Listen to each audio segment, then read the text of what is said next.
Subscribe for the full story.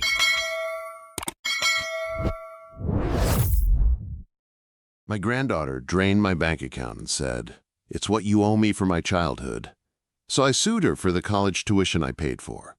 The sterile silence of the courtroom was a deafening testament to the chasm that had opened between us. The air, thick with the scent of polished wood and unspoken accusations, pressed down on me. Across the aisle sat Sarah, my Sarah, her usually vibrant eyes now shadowed with a defiance that cut deeper than any legal document. She was dressed in a sharp, tailored suit, a stark contrast to the worn denim and t-shirts I remembered her living in. I watched her, this stranger wearing my granddaughter's face, and a hollow ache resonated in my chest. How had we arrived here, in this place where familial love was dissected by statutes and precedents? This wasn't just about money. It was about the fundamental understanding of what it meant to give and to receive, to build and to nurture. It was about a childhood, a future, and a promise that had been broken. I gripped the worn leather of my briefcase, the familiar texture, a small anchor in the swirling anxiety. My story, my life, had been a tapestry woven with threads of responsibility and unwavering love, particularly for Sarah. Her parents, my son, and his wife had been tragically lost in a car accident when Sarah was just 6 years old. The world had tilted on its axis, and I, Arthur Pendleton, a retired accountant, had stepped into the breach. My life, once filled with the quiet satisfaction of balancing ledgers and the occasional round of golf, became an intricate dance around Sarah's needs and dreams. I learned to bake cookies, to tie shoelaces with clumsy fingers, to navigate the labyrinthine world of school plays and parent-teacher conferences. I read bedtime stories until my voice was hoarse, and I celebrated every scraped knee and every academic triumph with the fierce pride only a grandparent can possess. Sarah's childhood, in my eyes, had been one of privilege and security, a stark contrast to my own humble beginnings. I ensured she had the best of everything, the latest toys, the trendiest clothes, the most enriching extracurricular activities. I sacrificed my own desires, shelving plans for travel and hobbies, because Sarah's happiness was my sole focus. My pension, carefully managed and supplemented by some shrewd investments, was her financial bedrock. I wanted her to soar, unburdened by the financial anxieties that had sometimes plagued my own youth. The first inkling of trouble, the first tremor that hinted at the fault line beneath our relationship, came subtly. It began with small requests, innocent enough on their own. "Grandpa, can you spot me $100 for that concert? I'll pay you back next week." Or, "My laptop died, and I really need a new one for my project. Can you help me out?" I never questioned these requests, always happy to oblige. My bank account was, after all, a resource I had built for her future. The request escalated. A new phone, an expensive designer bag, a trip with friends that stretched beyond her usual allowance. Each time, I'd provide the funds, a gentle lecture about budgeting, always accompanying the transfer. Sarah would nod, smile her luminous smile, and promise to be more responsible. I saw her as a young woman finding her footing, making youthful mistakes, and I was there to catch her. The real shock, the seismic event that irrevocably altered our landscape, occurred last spring. I'd been meticulously planning my retirement, envisioning a life of quiet contentment, perhaps finally taking that trip to the Scottish Highlands I'd always dreamed of. I'd been checking my accounts regularly, ensuring everything was in order. Then, one Tuesday morning, I logged in to find nothing. My savings account, the one where I'd carefully squirreled away my earnings for decades, was depleted, every last cent. The checking account, usually comfortably padded, was also nearly empty. Panic, cold and sharp, seized me. I immediately called the bank. The representative, her voice tinged with a professional sympathy that did nothing to soothe my rising terror, confirmed my worst fears. Multiple large withdrawals and transfers had been made over the past few months, all initiated by Sarah. My mind reeled. How? Why? I tried to reach her, calling her phone, her apartment, even her friends. No one would answer, or if they did, they offered evasive platitudes. It was as if she had vanished. Then, a week later, she appeared at my doorstep. Not with an apology, not with an explanation, but with a cool, almost detached demeanor. She was holding a small, elegant envelope. "Grandpa," she began, her voice surprisingly steady, "I needed to settle some things." I stared at her, my heart a leaden weight in my chest. "Settle what, Sarah?" "What have you done?" She offered a thin smile. "You know, Grandpa, you've always provided for me. You paid for my private school, my tutors, my summer camps. You sent me to that prestigious university. All of that adds up, you know?" My brow furrowed. "Of course I did. That's what grandparents do." "That's what Point wanted to do." She took a breath, and her gaze hardened. "But you also owe me, for my childhood, for the moments I didn't have my parents, for the things I felt I missed out on because I was always with you, or because you were always working to provide." The word struck me like a physical blow. "Owe you? Sarah, I gave you everything I had. I poured my heart and soul into your upbringing." She waved a dismissive hand. "Yes, and I appreciate that. But it wasn't always what I wanted. It was what you thought was best. And frankly, Grandpa, seeing my friends with their parents, going on spontaneous trips, having that freedom, I felt I was owed something for that. For having to grow up a little faster, for being the responsible one in the family."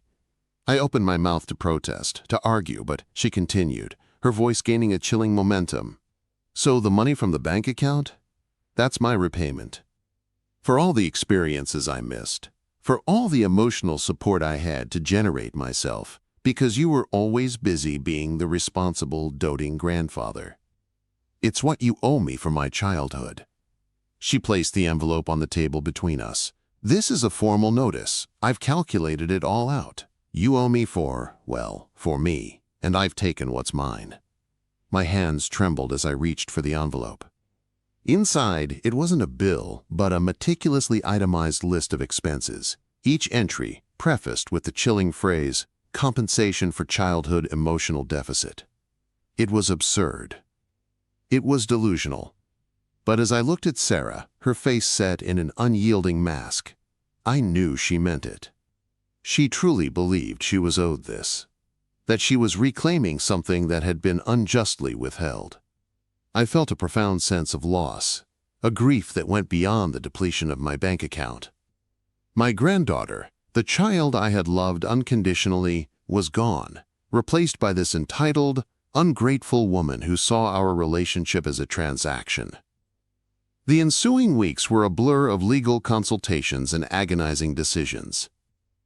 My lawyer, a stern but compassionate woman named Ms. Albright, listened patiently as I recounted Sarah's actions and her bizarre justification. "Mr. Pendleton," she said, her voice measured, "what your granddaughter has done is egregious. However, suing her for the college tuition is a legally complex matter. While you funded her education, proving a direct financial obligation for repayment from her, especially under these circumstances, will be challenging." "But she took everything," I exclaimed, my voice raw with emotion. "I worked my entire life to provide that for her. I sacrificed years of my own comfort. And she just took it, claiming I owed her for my own daughter's absence. It's unconscionable." Ms. Albright sighed, her gaze sympathetic. "I understand your anger, Mr. Pendleton, and your heartbreak. But the law doesn't always align with our emotional sense of justice. However, your granddaughter's statement about being owed for her childhood, while a manipulative tactic, does bring a specific aspect into play. If you want to recoup at least some of the tuition money, we can frame this as a repayment of a significant familial loan, especially given her current financial situation and her explicit acknowledgement of your financial support for her education." The thought of dragging my granddaughter into court, of airing our family's dirty laundry for public consumption, was agonizing. But the alternative, letting her get away with this, letting her believe this was acceptable behavior, was unthinkable. It felt like a betrayal of everything I'd ever stood for, a surrender to a warped sense of entitlement. So I filed the lawsuit. I sued Sarah for the college tuition I had paid for, a desperate attempt to reclaim a piece of my life, and perhaps a sliver of the respect that had been so brutally stripped away. And now here I sat, in this silent courtroom, waiting for the proceedings to begin, the weight of years of love and sacrifice pressing down on me, a testament to the devastating consequences of a bond broken by misunderstanding and a perceived debt. We are at the precipice of a deeply emotional and legally intricate journey. If you want to hear the full story of Arthur and Sarah's bitter battle, don't forget to subscribe to our channel. The judge, a man whose face seemed etched with the weariness of countless disputes, surveyed the room before finally speaking. His voice, calm and measured, seemed to amplify the tension. "Mr. Pendleton, Ms. Davies, this court recognizes the emotional gravity of the situation before us. However, we are here to address a legal claim. Mr. Pendleton, you allege that your granddaughter, Ms. Davies, has unjustly retained funds that were intended as an investment in her future, specifically her college education. Ms. Davies, your defense as presented by your counsel is rooted in a concept of recompense for perceived childhood deprivations. Is that a fair summation?" Sarah, seated beside her lawyer, a sharp-featured woman named Ms. Harding, nodded crisply. "Your Honor, it is. My grandfather provided me with material comforts, yes. But he neglected the emotional void left by my parents' death. His constant need to be the responsible caregiver, while perhaps well-intentioned, often meant he was absent, even when physically present. I had to learn to navigate my grief and my childhood with a significant emotional deficit, and the financial support he provided, while substantial, was a mere tangible substitute for the intangible emotional support he failed to give. The money I withdrew was a form of earned compensation for that deficit. My own lawyer, Ms. Albright, stood. Your Honor, my client, Mr. Pendleton, has dedicated his entire retirement to ensuring his granddaughter's well-being and educational success. To frame his loving provision as a transactional deficit is not only deeply insulting, but legally unsound. Mr. Pendleton acted as a devoted guardian, fulfilling his responsibilities with unwavering love and sacrifice. The funds in question were his personal savings, meticulously accumulated to secure Ms. Davies's future and to honor the memory of her parents by providing her with opportunities they would have wished for her. There was never an understanding, explicit or implied, that these funds were a loan to be repaid, nor a form of compensation for any perceived emotional failing. Ms. Davies's actions constitute a clear misappropriation of funds. The judge adjusted his spectacles. The burden of proof lies with the plaintiff, Mr. Pendleton. You must demonstrate that these funds were given with the expectation of repayment, or that Ms. Davies's actions constitute a breach of trust, irrespective of your familial relationship. Ms. Davies, your counsel will have the opportunity to present evidence supporting your unique defense.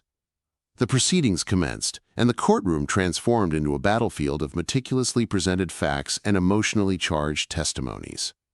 Ms. Albright, with the precision of a surgeon, began to lay out the timeline of my financial support for Sarah. She presented bank statements, canceled checks, and meticulously kept records of every penny spent on Sarah's behalf. The sheer volume of documentation was staggering, a testament to the years of my life I had poured into her. Your Honor, Ms. Albright stated, projecting images onto a screen, we have here a detailed ledger of Mr. Pendleton's financial expenditures for Ms. Davies from the age of 6 to her graduation from university.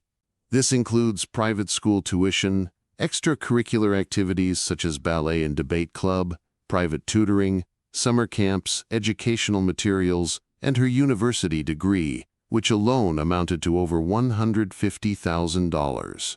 Mr. Pendleton's pension and savings were the primary source of these funds, with additional income generated from judicious investments made specifically to ensure Ms. Davies received the best possible education and upbringing. She then presented emails and text messages between Sarah and me, dating back to her teenage years, where she would express gratitude for my support. One email from her during her freshman year of college read, "Grandpa, thank you so much for everything. I know you've made so many sacrifices for me to be here, and I'll never forget it. I promise to make you proud." When it was Miss Harding's turn, she began her cross-examination of me with a disarming gentleness. "Mr. Pendleton, you've described your relationship with Sarah as one of unwavering love and sacrifice. And indeed, the evidence of your financial support is undeniable. However, you mentioned that your son and his wife were tragically lost when Sarah was 6. Can you describe Sarah's emotional state during those early years?" My voice cracked as I recounted the trauma. She was understandably withdrawn. She missed her parents terribly. She would have nightmares, cry for them. It was a very difficult period for a young child. "And how did you, as her sole caregiver, attempt to address this grief?" Miss Harding inquired, her tone sympathetic. "I tried to be present," I said, my voice tight. "I'd hold her, read to her, listen to her. I tried to create a stable, loving environment. I wanted her to feel secure." "But did you also work full-time as an accountant, Mr. Pendleton?" she pressed, her gentle tone hardening almost imperceptibly. "Yes, I did," I admitted. "I had to maintain our income. But I made sure to be there for her school events, for bedtime stories, for dinner." "However," Miss Harding continued, her gaze piercing, "according to these employment records, you worked an average of 50 to 60 hours per week, often including weekends. And according to your own testimony, you also managed your investments and household responsibilities. This left limited time for prolonged emotional engagement with a child grappling with immense loss. Did you ever consider seeking professional grief counseling for Sarah?" "At the time," I said, my voice defensive, "I felt I could provide the support she needed. It was a different era. People didn't always seek out therapists for childhood trauma as they do now." Ms. Harding nodded slowly. "Yet, you also testified that you shelved plans for travel and hobbies. Your life became an intricate dance around Sarah's needs and dreams. This suggests a significant personal sacrifice on your part. But what about Sarah's needs beyond the material and the practical? Did you ever take time to simply be free with her, without the structure of lessons or activities, allowing her to express her feelings freely without the inherent pressure of your role as her provider and protector?" The question hung in the air, heavy with unspoken accusation. I felt a prickle of guilt, a familiar pang that I had long suppressed. I did my best," I stammered. "I was trying to ensure she had a good future." "But what about her present, Mr. Pendleton?" Miss Harding's voice was low, but it cut through the courtroom like a shard of ice. "What about her need for spontaneous affection, for unburdened play, for a grandparent who was simply a grandparent, not a financial guarantor and emotional surrogate for her lost parents? You provided for her material needs, yes, but did you provide her with the emotional presence she craved, a presence you yourself sometimes admitted was curtailed by your responsibilities?" She then presented Sarah's testimony. Sarah, composed and articulate, painted a picture of a childhood marked by a pervasive sense of abandonment, despite the outward appearance of privilege. She spoke of long evenings alone while I worked, of feeling like a responsibility rather than a cherished individual. "Grandpa was always busy," Sarah testified, her voice clear and steady. "Even when he was home, he was often preoccupied with bills, with planning my future. I remember him constantly looking at spreadsheets, worrying about money. It made me feel like a burden. I would try to talk to him about how I was feeling about missing my parents, but he would often change the subject or tell me not to dwell on it, that I should be grateful for what I had. It felt like my grief was inconvenient." She described a specific incident. "When I was about 10, I broke my arm. Grandpa took me to the doctor, of course, and he was very efficient. But later that night, he was on the phone with his financial advisor discussing the cost of the hospital visit. I was in pain, and I just wanted him to hold me, to comfort me. Instead, I heard him talking about how this was an unexpected expense that would impact his retirement savings. It made me realize that my pain, my comfort, was a financial consideration for him." Ms. Harding then presented Sarah's Compensation for Childhood Emotional Deficit statement. It was a chillingly detailed document, listing perceived slights and emotional deprivations, each assigned a monetary value. For example, emotional neglect during formative years, $50,000. Lack of spontaneous, unstructured quality time, $30,000. Burden of early responsibility due to parental absence, $70,000. The total sum amounted to over $500,000, a figure far exceeding the tuition fees. Ms. Davies, Ms. Harding concluded her examination of her client. You have testified that you believed your grandfather owed you for these perceived emotional deficits. Can you explain why you chose to withdraw the funds from his personal bank accounts rather than discussing your feelings and your perceived entitlement with him directly? Sarah met my gaze, her expression unreadable. I tried, Your Honor. I tried to talk to him over the years, but he always dismissed my feelings. He would say I was being ungrateful, or that I didn't understand the sacrifices he'd made. The last time I brought up how I felt about my childhood, about missing my parents, he just told me to focus on my future. It became clear to me that he wasn't capable of understanding or acknowledging my emotional reality. The money was a tangible way to assert my needs, to take what I felt was rightfully mine, because he wouldn't give it to me in any other way. He taught me the value of financial security, and I used that lesson to secure my own emotional well-being, as he failed to do. The courtroom buzzed with murmurs. My heart pounded against my ribs. Her words, though twisted and distorted, contained a sliver of truth that I couldn't entirely dismiss. Had I, in my earnest desire to provide, inadvertently created a different kind of deficit? Ms. Albright's rebuttal was passionate and precise. She brought forth character witnesses. My former neighbors, Sarah's childhood friends, parents, even one of Sarah's former teachers, who all spoke of my dedication and affection for Sarah. They described me as a loving and involved grandfather, always present for school events, always ready with a kind word or a helping hand. Mr. Pendleton, Ms. Albright asked me on the stand again, Ms. Davies has testified that you dismissed her feelings of grief and emotional neglect. Is this true? I looked directly at Sarah, my voice thick with emotion. No, not true. I was heartbroken by the loss of my son and daughter-in-law, and I loved Sarah fiercely. I wanted to protect her from further pain. Perhaps I handled it clumsily. Perhaps I was so focused on providing a secure future that I didn't always give her the emotional space she needed. But to say I dismissed her feelings it's not what I intended.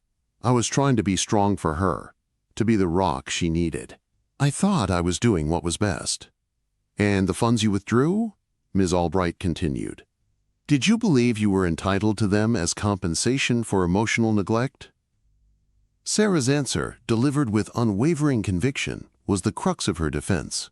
Yes, Your Honor, I calculated it. The years of emotional unavailability, the lack of genuine parental support during my most vulnerable years, the constant pressure to be okay when I wasn't, these things have a cost. My grandfather provided the financial means for my education, but he failed to provide the emotional foundation. The money he spent on my tuition was a part of that, yes, but it was also a part of a larger debt he owed me for my childhood. He owed me a complete upbringing, not just a funded one. The judge listened intently, his expression inscrutable. The legal arguments were complex. Ms. Albright argued that Sarah's actions constituted embezzlement and breach of fiduciary duty, even within a family context, as the funds were clearly designated for her education and were her grandfather's personal savings. She cited precedents where beneficiaries who misappropriated inherited or gifted funds were required to repay them. Ms. Harding, however, argued for a more nuanced approach. She contended that while the money was indeed provided for education, the underlying context of familial responsibility and emotional reciprocation was paramount. She suggested that the court should consider the entirety of the relationship, including the emotional dynamic, when determining the financial outcome. Her argument was essentially that Sarah's compensation claim, however unconventional, was a valid counter-argument to Mr. Pendleton's claim for repayment of tuition. The legal team's arguments were sophisticated, layered, and often impenetrable to my layman's understanding. They spoke of constructive trusts, implied gifts, and equitable restitution.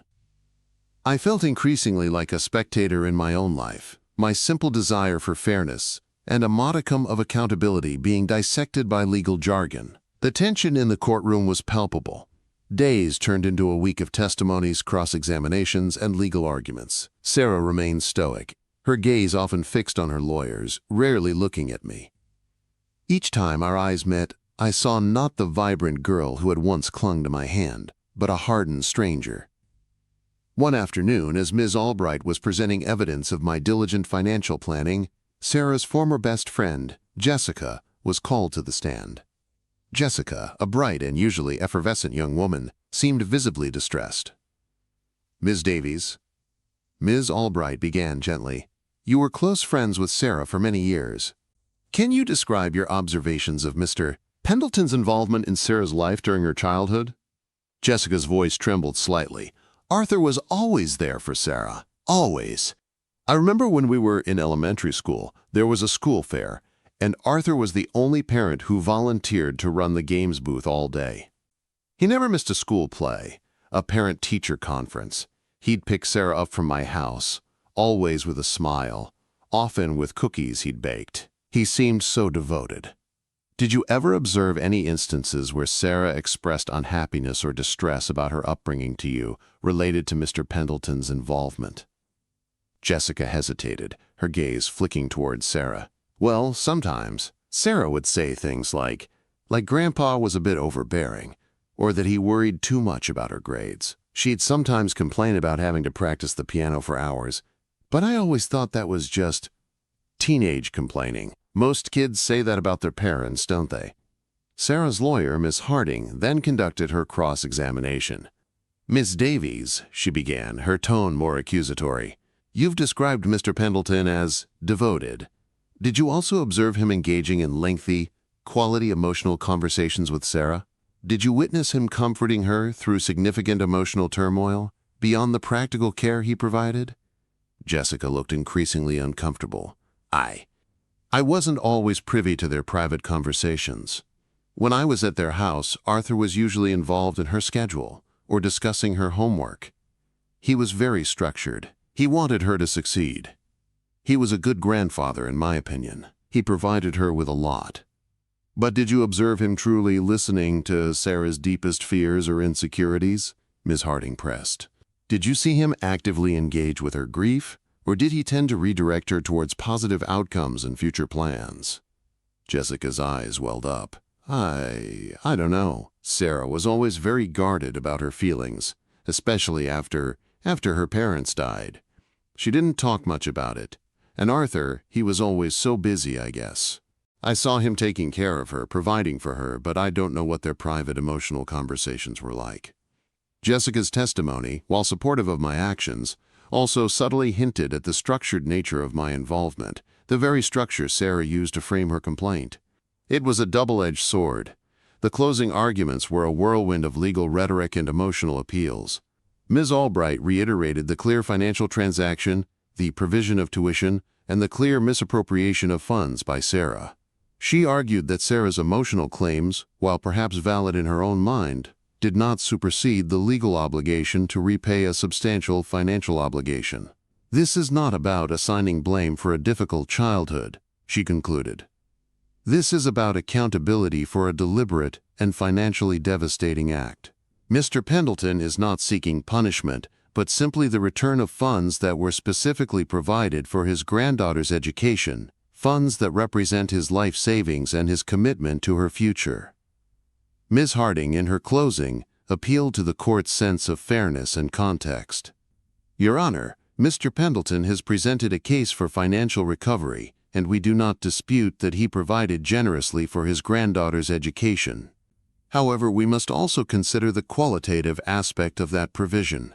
Ms. Davies was not merely a recipient of financial aid. She was a child grappling with profound loss, seeking emotional security that was, at times, overshadowed by her grandfather's practical focus. While the law often deals with tangible assets, it must also, in matters of family, acknowledge the intangible debts of emotional support and presence. Ms. Davies's actions, though unconventional, were a desperate attempt to reclaim a sense of equity that she felt was denied to her. We ask the court to consider the entirety of the relationship and to recognize that Ms. Davies's withdrawals were, in her understanding, a form of compensation for a childhood she feels was emotionally underserved. Finally, the judge turned to Sarah. "Ms. Davies," he said, his voice carrying the weight of his decision, "your argument is, as I've noted, highly unconventional. The law typically does not recognize emotional deficits as a quantifiable debt that can be settled through the appropriation of personal assets. However, I am mindful of the unique circumstances of your upbringing and the profound loss you experienced at a young age. While I cannot endorse your method of resolving this perceived debt, the court does acknowledge that familial relationships are complex and often involve unspoken expectations and emotional dynamics that extend beyond mere financial transactions." He paused, and the silence in the courtroom was deafening. I held my breath, my heart hammering. "Therefore," the judge continued, "while I find that Ms. Davies' actions constitute a misappropriation of funds, I will also consider the emotional context presented. The claim for the full college tuition as an unreciprocated loan is valid. However, the court also recognizes the plaintiff's own admissions regarding his sometimes overwhelmed capacity to provide consistent emotional support during a period of intense childhood trauma for the defendant. Given these complexities, I am ruling as follows. Ms. Davies is ordered to repay Mr. Pendleton the sum of $100,000. This amount represents a significant portion of the college tuition, acknowledging the financial obligation. The remaining $50,000 and any further amounts claimed for emotional deficits are dismissed. This court cannot and will not assign a monetary value to emotional support or the perceived shortcomings of a parent or guardian." He looked directly at me. "Mr. Pendleton, this is not a complete victory, but it is a recognition of your financial investment and Ms. Davies's clear responsibility to repay a substantial portion of the funds provided for her education. I strongly urge both parties to consider mediation for any further reconciliation of their relationship." I felt a surge of relief, tinged with disappointment. $100,000 was a fraction of what I had spent, and a fraction of what she had taken. But it was something. It was a legal affirmation that her actions were not entirely justifiable. As the courtroom began to empty, Sarah stood and gathered her belongings. She didn't look at me, but as she passed my aisle, her lawyer leaned in and whispered something to her. Sarah then turned, her gaze finally meeting mine. There was no apology, no warmth, but perhaps a flicker of something else, resignation, or perhaps a grudging acknowledgement of the legal reality. "Grandpa," she said, her voice devoid of the earlier defiance, but also of any affection, I'll arrange for the payment." She turned and walked out of the courtroom, her tailored suit a sharp, unyielding silhouette against the muted tones of the hallway. I watched her go, a profound sadness settling over me. The legal battle was over, but the emotional one felt far from concluded. I had sued my granddaughter for college tuition, and in doing so, I had perhaps cemented the irreparable damage to our bond. The sterile silence of the courtroom had been replaced by the quiet ache of a fractured family, a chasm that no amount of money, no legal decree could ever fully bridge. The money was a part of the story, a stark illustration of a broken trust, but the true tragedy lay in the loss of the girl I had raised, replaced by a woman who believed that love and care could be quantified and demanded. I was left with the knowledge that even in victory there were no winners, only the lingering, hollow echo of what once was. My life savings had been eroded, but the erosion of my heart, that was a far greater and irreversible loss. The judge's gavel fell, a sharp, definitive sound that echoed the finality of his words. The courtroom, moments before a cauldron of simmering tension, began to exhale. People stirred, whispering, gathering their belongings. Sarah and her lawyer, Ms. Harding, moved with a practiced efficiency, a unit of calm after the storm. My lawyer, Ms. Albright, offered a brief, sympathetic smile, her expression a mixture of professional detachment and shared weariness. She gathered my papers, her movements economical, as if even the rustle of paper was too loud in the wake of such pronouncements. I remained seated, a strange inertia holding me captive. The $100,000, A sum that felt both insultingly small and astronomically large hung in the air. It was a legal resolution, a black-and-white answer to a problem that had been stained with the grays of memory and emotion. Sarah's departure was a silent dismissal. She had stated she would arrange the payment, her words flat, devoid of the warmth that had once characterized her voice when she spoke to me. As the courtroom cleared, a profound sense of emptiness washed over me. The victory, if it could even be called that, felt hollow. I had fought for what I believed was right, for the principle of financial responsibility, for the recognition of my years of sacrifice. Yet, standing there, alone in the echoing space, I felt more defeated than I had during the entire agonizing week of proceedings. I had quantified my love, dissected my parenting, and in doing so, had perhaps irrevocably damaged the very relationship I had sought to protect. Ms. Albright approached, her hand resting lightly on my arm. "Mr. Pendleton," she began softly, "it's over. You did well. You presented your case with clarity and conviction." I managed a weak smile, a gesture that felt alien on my face. "Thank you, Ms. Albright. I appreciate your thoroughness."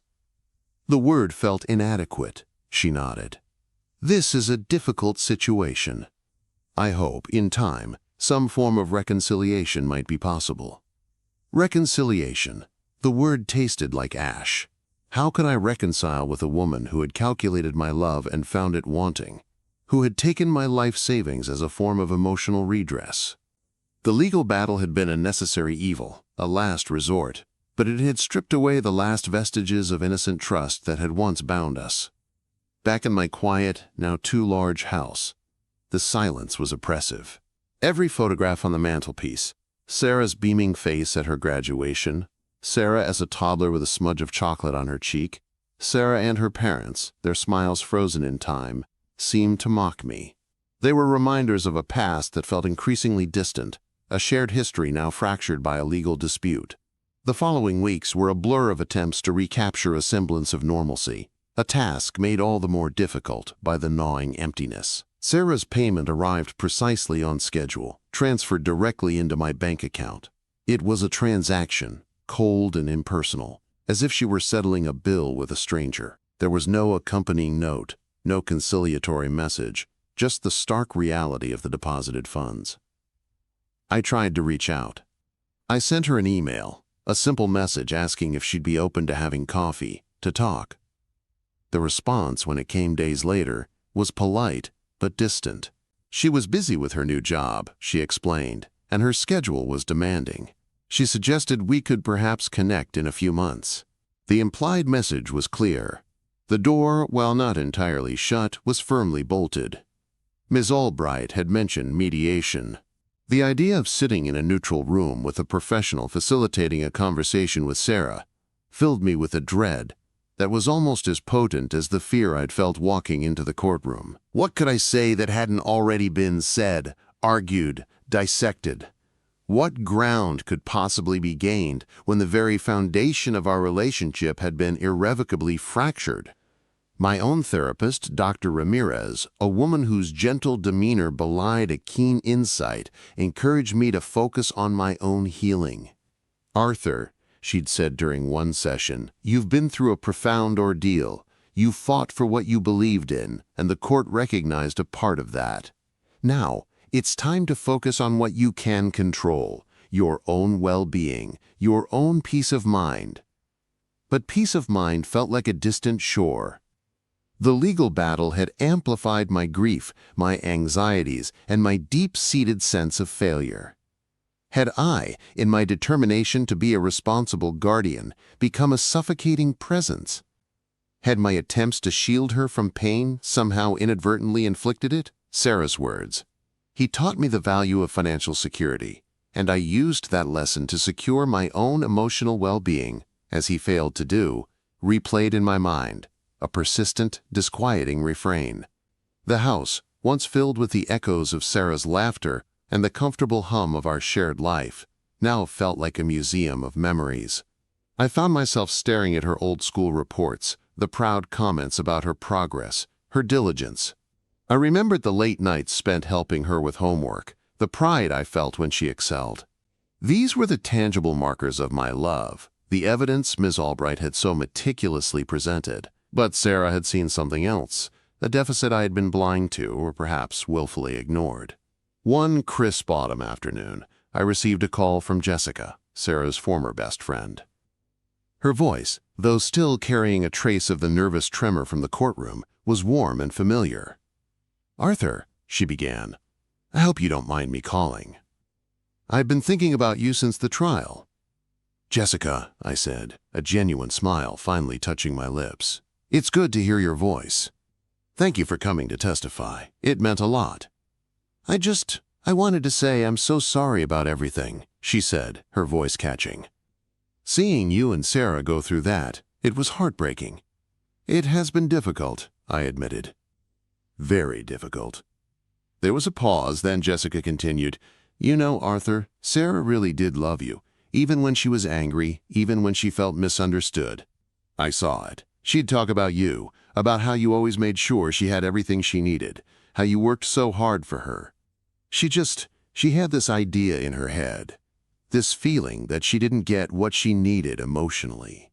I never fully understood it, but I saw how deeply it affected her. Her words offered a sliver of comfort, a reminder that the Sarah I knew, the girl I loved, was still somewhere within this adult who felt so estranged.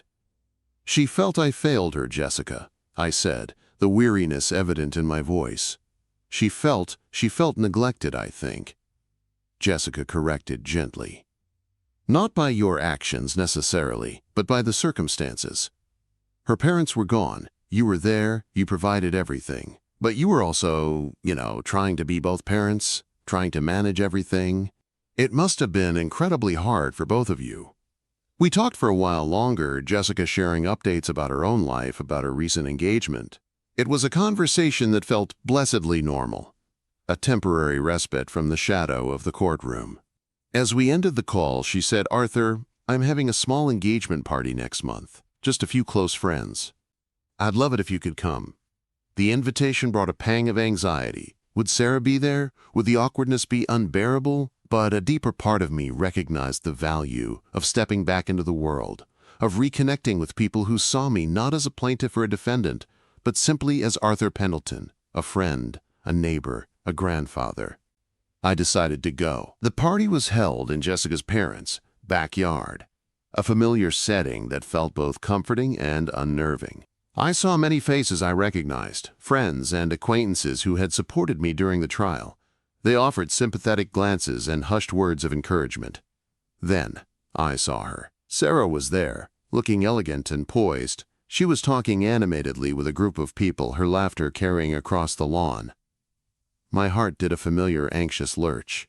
I considered turning back, pretending I hadn't seen her, but that felt like another act of surrender, another capitulation to the distance that had grown between us. Taking a deep breath, I walked towards her group. As I approached, her conversation faltered, her gaze shifting towards me. A flicker of surprise, perhaps even apprehension, crossed her face before she smoothed her expression into a polite mask. "Grandpa," she said, her voice neutral, her smile tight. "Sarah," I replied, my own voice a little too strained. "Jessica invited me. I'm glad I could make it." The air around us crackled with unspoken history.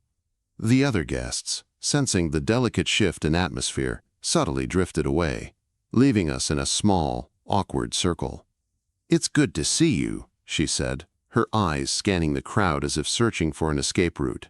"You too, Sarah," I said, trying to keep my tone light, conversational. "How's the new job?"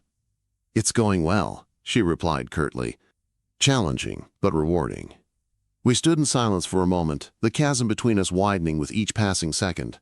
I wanted to bridge it, to say something, anything, that might break through the wall she had built. "Sarah," I began, my voice softer, more vulnerable. "I've been thinking a lot about everything." She finally met my gaze, and for a fleeting moment, I saw a shadow of the girl I remembered, a hint of the pain she had carried, but it was quickly replaced by a stoicism that chilled me. "About the trial?" she asked, her tone laced with a touch of defiance. "About us," I corrected. "About what happened. I know you felt I didn't give you enough, emotionally. And perhaps you're right." I was so focused on providing a secure future, on making sure you never had to struggle like I did, that I may have missed some things. Important things. My admission seemed to catch her off guard. Her carefully constructed composure wavered for an instant. "It's too late, Grandpa," she said, her voice barely above a whisper, yet carrying an immense weight of finality. The money, it was what it was. But what was done was done. "But it doesn't have to be the end of everything, Sarah," I pleaded, my voice thick with emotion. "Our relationship, it's worth more than any amount of money, isn't it?" She looked away, her gaze fixed on the setting sun, painting the sky in hues of orange and purple. "Is it?" she asked, her voice distant. "You sued me, Grandpa." The simple statement, delivered with such quiet conviction, was a sharp, painful reminder of the irreversible damage. I felt I had to," I stammered, feeling a resurgence of my own defensiveness. "You took my life savings. And you took my childhood in your own way," she retorted, her voice hardening, the carefully constructed politeness crumbling. "You were always busy, always planning, always managing my life. When I needed a shoulder to cry on, I got a lecture about resilience. When I wanted to talk about my grief, I got a pep talk about the future. The money it was a way to get back something I felt I'd lost, something you weren't able to give me." The familiar arguments, the accusations, resurfaced, sharp and painful. I realized then that no amount of personal confession, no apology, could erase the profound sense of betrayal and misunderstanding that had taken root. The legal battle had been a symptom, not the cause, of the irreparable damage. "Sarah," I said, my voice weary, "I'm truly sorry if I failed you. I truly am." She offered a small, humorless smile. "Thank you, Grandpa, but sorry doesn't change anything, does it?" She turned and rejoined her group, leaving me standing alone on the lawn, the laughter of others a distant, mocking sound. The conversation, if it could be called that, had only served to deepen the chasm. I had sought reconciliation, but I had found only further confirmation of the disconnect. The following months were a period of quiet introspection. I continued my therapy sessions with Dr. Ramirez, delving deeper into my own role in the fractured relationship. I learned to accept that I could not force Sarah to feel differently, to forgive me, or to want a relationship with me. My focus had to shift from trying to win her back to finding my own peace. I began to re-engage with my life, albeit with a muted sense of purpose. I joined a local gardening club, finding solace in the steady, predictable rhythm of nurturing plants. I volunteered at the local library, rediscovering my lifelong love of books. These activities provided structure, a sense of purpose, and a distraction from the persistent ache of my loss. One day, several months after the trial, I received a letter. It was from Sarah. My hands trembled as I opened it. It wasn't a warm, effusive letter, nor was it an apology. It was a single, typed page, devoid of any personal sentiment. "Dear Mr. Pendleton, this letter is to confirm that the payment of $100,000 has been successfully transferred to your designated bank account, as per the court order dated date of verdict. I trust this concludes the financial obligations related to the legal proceedings. Sincerely, I'm Sarah Davies." The sterile formality of it all was a blow. It was a confirmation, in writing, that the connection between us had been reduced to a legal transaction. There was no mention of the past, no hope for the future, no acknowledgement of our shared history. I sat for a long time, the letter in my hands, the silence of the house pressing in on me. I reread it, searching for any hidden meaning, any subtle hint of a softening, but there was none. It was a document of finality, a legal closing that mirrored the emotional closure Sarah had imposed. I thought about the words of the judge, his suggestion of mediation. Perhaps, I mused, that was the only avenue left, though the prospect of it now seemed even more daunting. But what was the alternative? To live with this profound, enduring silence, this phantom limb of a relationship that no longer existed. A few weeks later, Ms. Albright contacted me. She had received an inquiry from Ms. Harding's office. Sarah was willing to participate in a mediation session.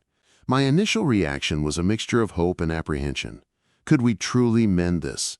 Or would it simply be another painful rehashing of old grievances, another formal attempt at reconciliation that was doomed to fail? Despite my reservations, I agreed. The mediation session was scheduled for a Thursday afternoon. I arrived early, my stomach in knots. Sarah arrived shortly after, accompanied by Ms. Harding. This time, Ms. Harding seemed less the sharp-witted advocate and more a neutral facilitator, her presence a quiet buffer. The mediator, a calm, experienced woman named Eleanor Vance, began the session by setting ground rules. "Our goal today," she explained gently, "is to explore the possibility of a more constructive relationship, or at least a clearer understanding of each other's perspectives. We will strive for open communication, mutual respect, and a focus on the future, while acknowledging the past."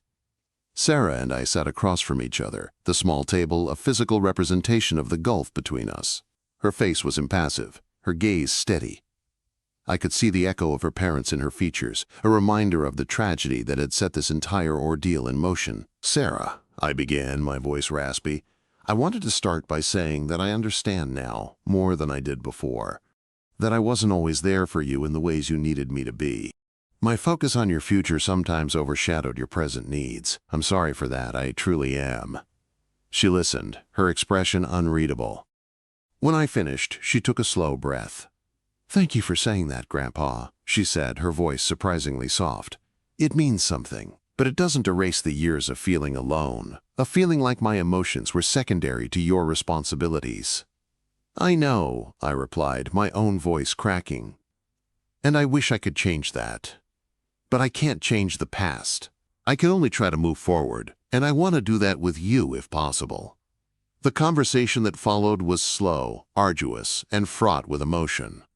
We spoke about her childhood, her grief, my own struggles as a single caregiver. We didn't necessarily agree on every point, but for the first time we seemed to be truly listening to each other, without the immediate defense mechanisms that had so often punctuated our interactions. Sarah spoke about the isolation she felt, the pressure to be stoic and independent. She described moments when she longed for a grandparent who would simply hold her, not as a ward or a financial dependent, but as a beloved grandchild. She admitted that her actions, while driven by a deep-seated hurt, were also a form of lashing out, a desperate attempt to reclaim some sense of agency. I, in turn, spoke about my own fears, my overwhelming sense of responsibility, my desperate desire to protect her from the pain that had consumed her parents. I admitted that my pragmatic approach was partly a defense mechanism, a way to avoid confronting the emotional depths of her grief and my own for fear of being overwhelmed. There were tears, hers and mine. There were moments of quiet understanding, of shared sadness for the lost years, for the fractured bond.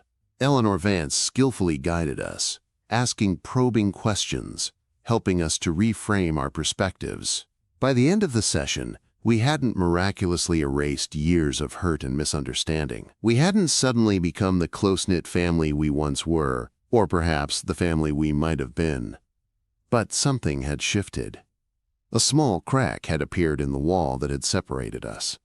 "I still don't understand why you felt you had to take all the money, Sarah," I said, my voice low. "It was a betrayal of trust." "And I don't understand why you didn't see my pain, Grandpa," she countered, her voice gentler than it had been in months. "Why you were always so focused on the financial side of things. It made me feel like I was a burden, not a person." Eleanor Vance intervened softly.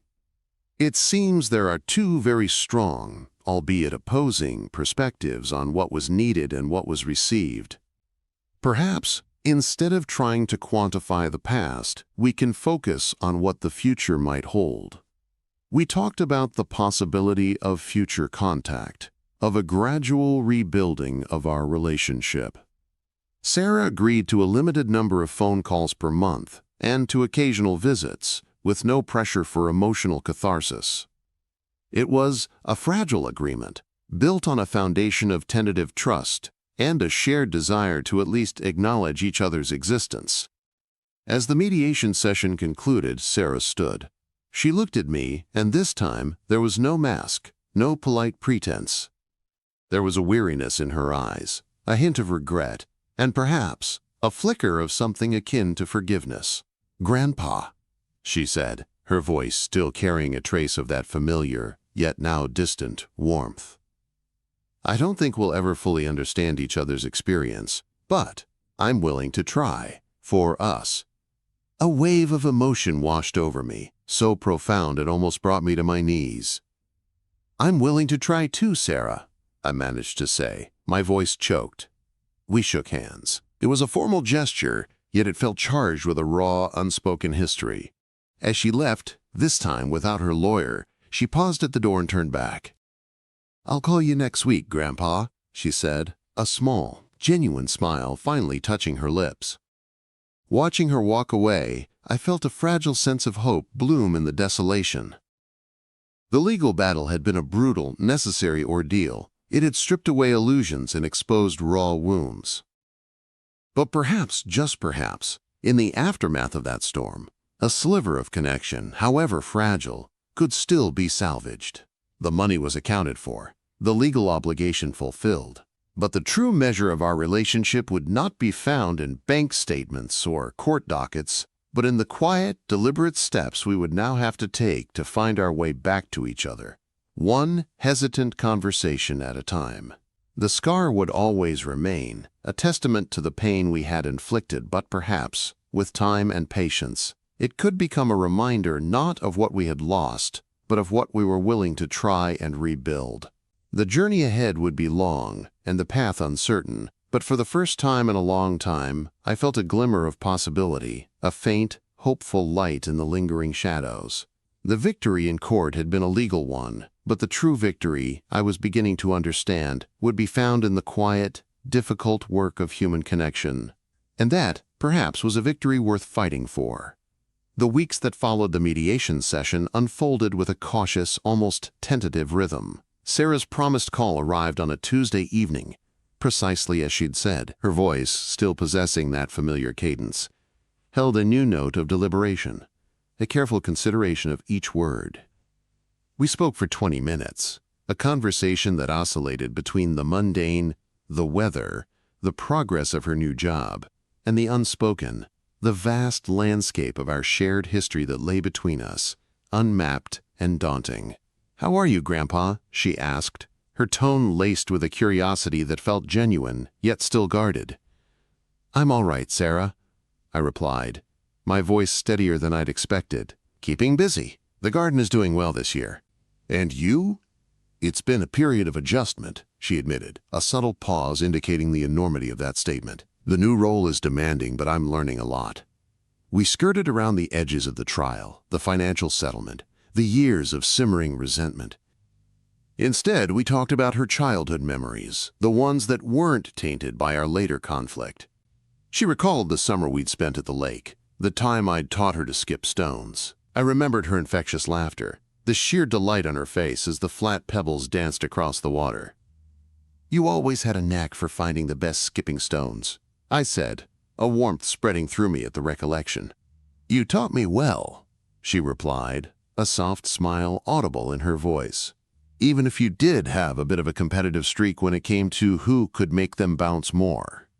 These brief exchanges were like tentative probes into a minefield, each word chosen with care, each silence pregnant with unspoken sentiment.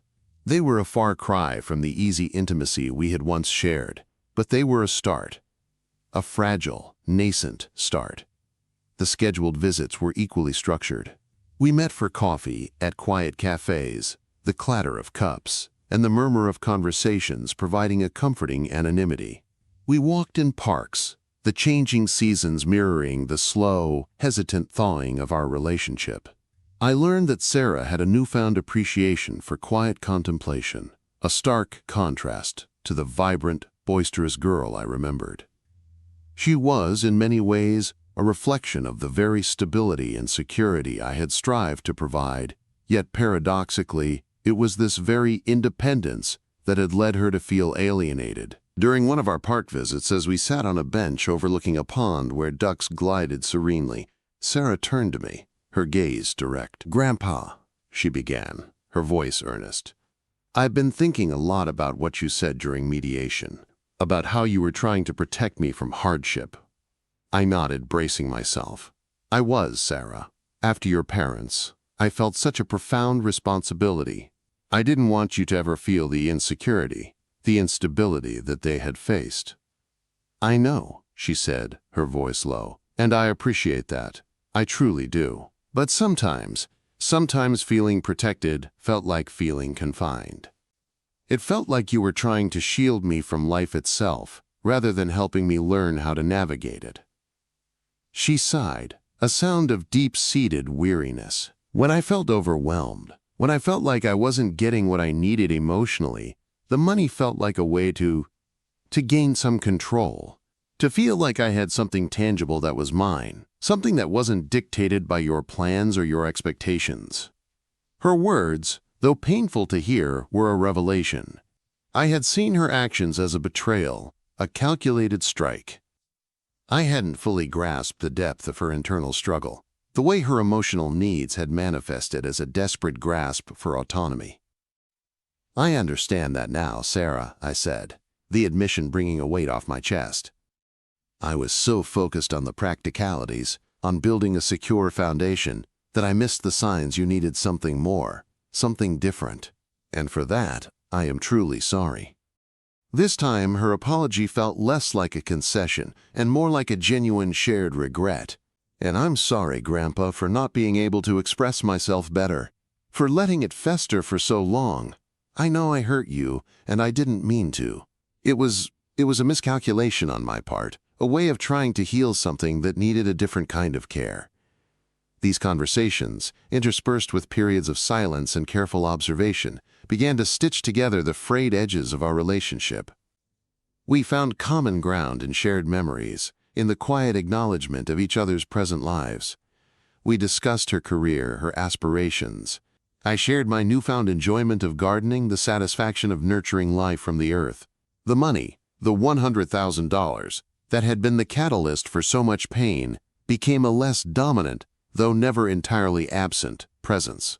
It was a constant reminder of the legal breach, but it was also a symbol of a painful negotiation, a necessary step in disentangling ourselves from a situation that had become untenable. One crisp autumn afternoon, Sarah called with an invitation that surprised me. "Grandpa," she began, her voice brighter than I had heard it in months, "I'm going to be in the city next month for a conference. I was wondering if you'd be free for lunch. A proper, sit-down lunch, not just coffee." My heart leaped. It was a tangible step, a deliberate move towards a more normal interaction. "I'd love that, Sarah," I said, my voice thick with emotion. The lunch was held at a small bistro that Sarah had chosen. It was a place that felt intimate, yet not overly formal. As we sat at our table, the sunlight dappling through the window, I felt a sense of cautious optimism. "You're doing well, Sarah," I said, observing her. "You seem happy." She smiled, a genuine, unforced smile that lit up her face. "I am, Grandpa. I'm finding my footing." "And you?" "I'm finding mine too," I admitted. "It's a different kind of journey than I anticipated, but it's mine." We talked about her work, about the challenges and rewards. She spoke of mentoring junior colleagues, of finding a sense of purpose in guiding others. I listened, proud of the capable, thoughtful woman she had become. "You know," I said, leaning forward, "I've been thinking a lot about your parents, Sarah, about what happened." Her smile faltered, a shadow crossing her features. It's always there, isn't it? A part of our story." "It is," I agreed, "and perhaps that's where a lot of the misunderstanding stemmed from. My desire to prevent you from experiencing that kind of loss, that kind of grief, led me to believe that controlling your future was the best way to ensure your safety. But control isn't the same as support, and security isn't always emotional." She nodded slowly, her gaze thoughtful. I think we both had our own ways of coping with that shared trauma. Mine was to push away, to seek independence. Yours was to provide, to manage. And in doing so, we created a chasm. I finished the words heavy with regret. For a long moment we sat in silence, the unspoken understanding between us more potent than any words. Then, Sarah reached across the table, her hand covering mine. It was a tentative gesture, a physical bridge across the years of separation. Her touch was warm, familiar, yet imbued with a new kind of vulnerability. "It's not going to be easy, is it, Grandpa?" she said softly, her eyes meeting mine. "No, Sarah," I replied, my voice rough. "It's not going to be easy. But we're trying. And that's something." The conversation continued, punctuated by these moments of shared vulnerability. We spoke about my own late wife, about the grief that had shaped my approach to parenting after her death. I admitted that my own need to be strong, to be the sole provider, had sometimes made me emotionally unavailable. "You were carrying so much, Grandpa," she said, her thumb gently stroking the back of my hand. "I didn't see that then. I was so consumed by my own pain. And I was so consumed by my fear of your pain that I missed the opportunity to truly share in it with you," I confessed. As the lunch drew to a close, Sarah made another surprising suggestion. "I'm planning a small gathering for my birthday next month," she said. "Just a few close friends and family. I'd really like it if you could come as my guest." The invitation was a significant step, a public acknowledgement of our renewed connection. My first instinct was a surge of anxiety, the thought of encountering people who had witnessed our legal battle, the potential for awkwardness. But a deeper part of me recognized the importance of this gesture, not just for me, but for Sarah, for her desire to integrate her past with her present. "I'd be honored, Sarah," I said, my voice filled with genuine warmth. The birthday gathering was held at Sarah's apartment, a bright, modern space that felt entirely her own. The atmosphere was relaxed, filled with laughter and conversation. I was introduced to her friends, a group of intelligent, supportive individuals who welcomed me with genuine warmth. There were no hushed whispers, no sympathetic glances that felt like pity. Instead, I was simply Arthur, Sarah's grandfather. As the evening progressed, I found myself engaged in conversations that felt natural, unburdened by the weight of our recent history. I watched Sarah interact with her friends, saw her radiance, her confidence, and a profound sense of peace settled over me. She was happy, she was thriving, and she was, in her own way, finding her emotional equilibrium. Later in the evening, as the gathering began to wind down, Sarah found me standing by the window, looking out at the city lights. She came to stand beside me, a comfortable silence settling between us. "Thank you for coming, Grandpa," she said softly. "Thank you for inviting me, Sarah," I replied, turning to face her. "It means more than you know." She smiled, a gentle, knowing smile. "We've still got a long way to go," she admitted. "We do," I agreed, "but we're on the path, and that's a start." She reached out and gently squeezed my arm. "I'm glad you're on it with me." The following months were a testament to that shared commitment. Our conversations grew more frequent, more open. We began to share not just memories, but also our present joys and struggles. I learned about her professional challenges, her aspirations for the future. She listened patiently as I recounted my experiences volunteering at the library, the satisfaction I found in helping people discover new worlds through books. There were still moments of awkwardness, of tentative steps and unspoken fears. The scar of the legal battle remained, a reminder of the profound damage that had been inflicted, but it no longer felt like a gaping wound.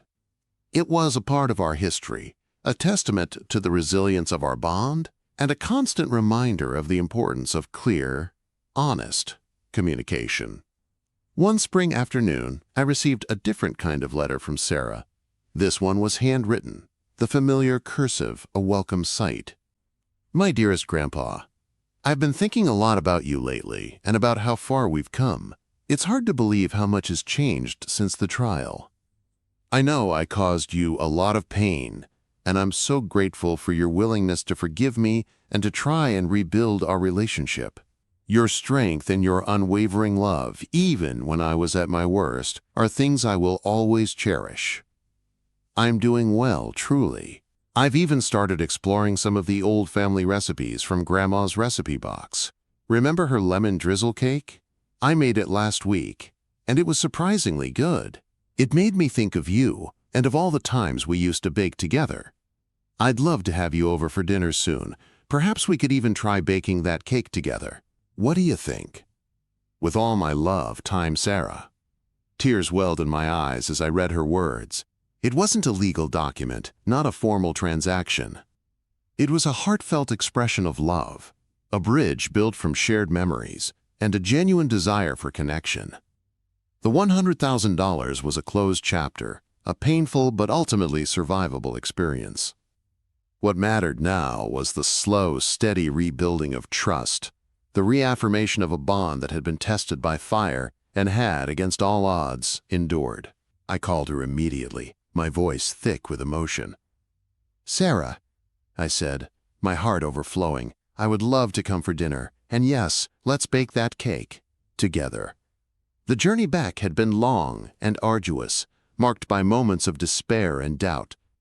But standing there, holding Sarah's letter, I knew that the most valuable currency wasn't measured in dollars, but in the immeasurable wealth of love, forgiveness, and the enduring strength of family. The courtroom had been a place of pronouncements, but the true reckoning had occurred in the quiet spaces between us, in the shared tears and the tentative embraces, in the rediscovery of a love that had been buried but never truly extinguished. The final word had not been spoken by the judge, but by the simple, profound act of reaching out, of choosing connection over isolation, of beginning to heal together. The future stretched before us, not without its shadows, but illuminated by the promise of a rediscovered, deeper understanding, a love forged anew in the crucible of shared experience. The silence of my once too large house was slowly being filled, not with the echoes of conflict, but with the gentle hum of a relationship being carefully, lovingly rebuilt.